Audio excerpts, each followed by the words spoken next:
is the new governor, Kathy Hochul. How is this changing the landscape of state government? Look, I am as excited as every other woman in the state, I think, about the prospect of having a female governor now, particularly after what just happened. Now, you know, we can't sort of be sanguine about this. We have to realize that New York State politics, is not going to change overnight. So Kathy Hochul has a tall order in front of her. And I think that she's not only has issue challenges, which are extraordinary, COVID, the economy, opening up the schools, not to mention the mess of the MTA right now, and dealing with the state broadly, not just the city. And she's got political challenges. I think, you know, part of what Marcia said was absolutely to the point. She's got a very narrow window here in which to demonstrate her capability to the rest of the Democratic Party, who will anoint the person who will be running for the full next term to be governor of New York. And there are a lot of people who would like to push her off. So while I think the speech was great, and I think the brevity was even a breath of fresh air, to be perfectly honest. And she hit every note. She hit all the, you know, she knows her Bible. She knows her history. She got Teddy Roosevelt in there. But the metaphor of the season, I think that's what she's counting on. She's counting on this is a season for a woman to lead New York and to demonstrate that we can do it in a different way, that you can consult, that you can have partnerships, and you can be effective. At the end, everybody wants somebody who will be effective. They don't, you know, they want this federal money to get out there. She said she was going to, you know, hire more people to do the work because we've received this extraordinary amount of federal money to prevent evictions, and it's not getting to the renters or to the landlords who need it. And so we know we're not done with COVID. We have an extraordinary health crisis right in front of us that still has to be managed. And the ripple effect on the economy is also not over. So, you know, why do women always have to get their first opportunity during the biggest messes? You know, I always have this feeling, okay, it's time to hand it off to a woman now because it's completely impossible. So I am really kind of confident that Kathy Hochul is the right woman for the right time now. And I think she's going to demonstrate a new way of doing business. She's politically very savvy, which is just as important as being smart on the issues. And so I think New Yorkers have something very positive to look forward to. And the way you were discussing that, issues and the politics of it, because those two can get so entangled that the voter, the constituent is like, I'm out of here. Yeah, it's really important because I teach a course called The Politics of Policy, and a lot of people just think, oh, if I could just come up with a solution, that's all I have to do. It's all over. Well, you know, we all know that it's not all over. To get it implemented, to get the work done, there's a lot of people who don't want to get the work done. And so she has a tall political order. We're a complicated state politically. We've got an assembly and a state senate. So the bicameral legislature makes it harder for a governor. And the governor, frankly, is in a weakened position because of what just happened around the sexual harassment and having a governor who had to step out. So she has to deal with the state legislature in somewhat of a weakened position. And frankly, when you have crises, you need strong executives who can consult, do what you have to do, but then be decisive and get it done. And when you have to spend too much time fluffing people's tutus, as one of my friends like to say, you don't get the work done. So as I said, I think she understands that. And she also understands the nature of the problems in all parts of the state. She understands the city. And while I think she's started out with this lovely relationship with the mayor of New York. I don't expect that to last too long. So, but she'll be polite and she'll smile and she won't make us all crazy the way the previous relationship did. So I think style is going to be a lot here, but the substance of how she handles things moving forward is really going to tell her political career, whether she gets to run again, and whether or not we as New Yorkers get what we deserve, which is a competent government that responds to our needs and gets it done in an effective and efficient way. Do you think, when you talk about what she's going to do and how, and yes, time is of the essence here, who will she surround herself with? Whom will she surround herself? We could talk about the elected, lieutenant, we could talk about things like that, but how do you see the makeup of her closest advisors and team? Well, yeah, that's a wonderful question, and she's off to a really good start.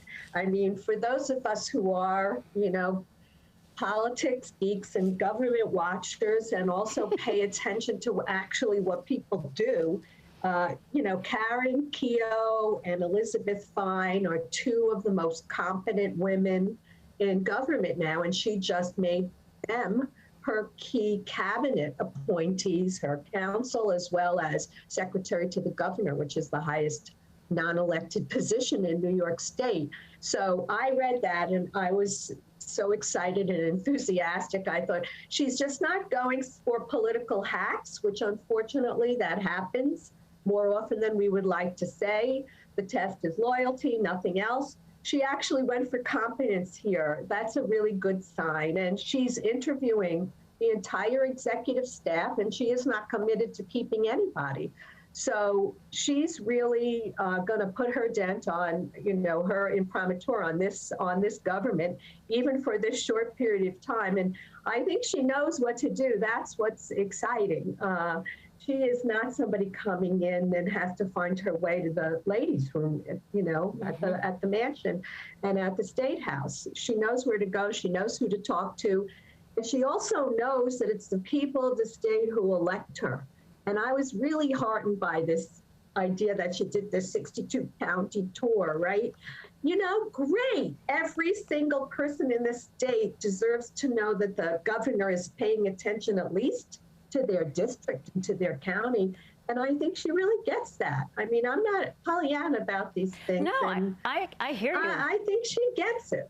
You go to somebody's county fair, you know what the lead part of the economy is, the eldest residents in the community, what they're dealing with, the stuff that could be fun, like a hot dog at the fair, but also my farm is going under. Help the farmers. That's where you hear it. Yeah, you're just so right about what you said. That's where you hear it. One of the things that's frustrated me in the city, as well as the state's response, is really a failure to talk to people on the ground, find out you could do it through a survey even, but face-to-face is great.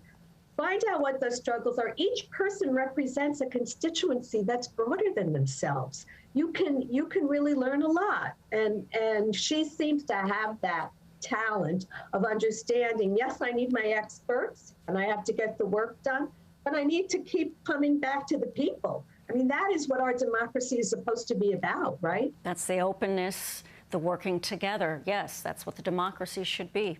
Esther Fuchs, I wish I could be in one of your classes at Columbia. Oh, you're so kind. I watch you on the news, so I'm lucky. Oh, well, thank you. I'm sure we'll be in touch with you again. Thank you so much. Talk to you soon, Esther. Thanks. So now we have another guest to talk about.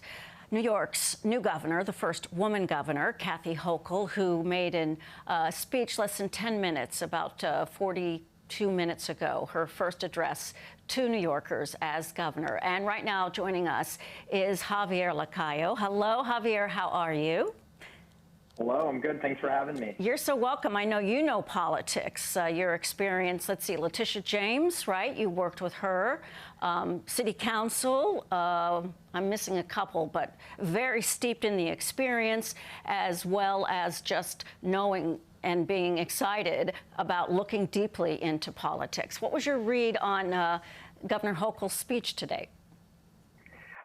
I thought the new governor gave a great speech. As a lot of folks have noted, it was very brief. It was concise. I think earlier she said that brevity would be one of the hallmarks of her administration, which I think a lot of us will be relieved to engage with. But I thought it was very interesting, her laser focus of her priorities, right? So she clearly laid out that combating the Delta variant is the #1 priority of the administration. She, right out of the gate, is going where Governor Cuomo was not willing to go just in the past few days. She talked about the mask mandate for all personnel on schools across the state. She talked about a new vaccination requirement with a testing option for all teachers in public schools. I also thought it was really notable her sort of focus on ethics and sexual harassment reforms. She mentioned how right now most state employees, they just essentially click through a sexual harassment training that's not really engaging. And I think that what a lot of New Yorkers have seen over the last few months and weeks have been the failings of current standards, even at the highest level of the executive chamber. So I thought it was really refreshing to hear. Like Marcia and a few of your other guests have noted as well, the proof will be in the pudding. The next few months will be immensely challenging. She certainly gave a good speech and seems to have a good sense of what the major priorities for New Yorkers are moving forward. But she's going to be under a tremendous amount of scrutiny and a growing field that is going to be lining up for what's going to be a very competitive gubernatorial primary. I certainly imagine that, which brings us back to your former co-worker or employer, I guess, Attorney General Tish James. Do you think she will run in the primary against Kathy Hochul for governor? I don't think the Attorney General has said anything definitively or made a decision, but I think that if she were to get into the race, she would undoubtedly be the front runner. Attorney General Tish James checks a lot of the boxes, right? She is a progressive Black woman from Brooklyn, from New York City, the population center of the state. She has built tremendous coalitions throughout her career serving at the city level, at the state level. She too made history as the first woman of color ever elected statewide.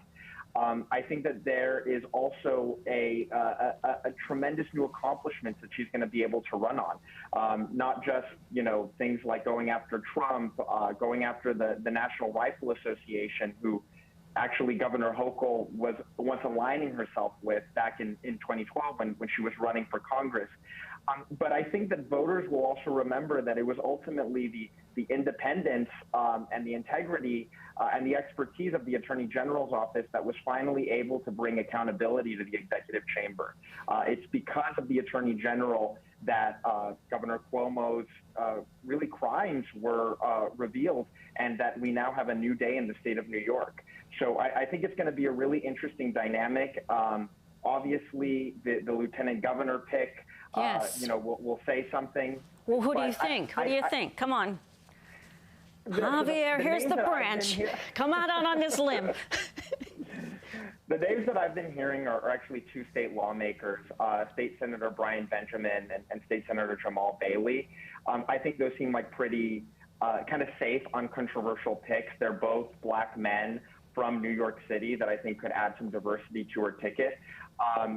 Notably, I think some of the other bigger players like Jumaane Williams, New York City's public advocate, could be folks that you could also see very well get in the race for governor and in that primary.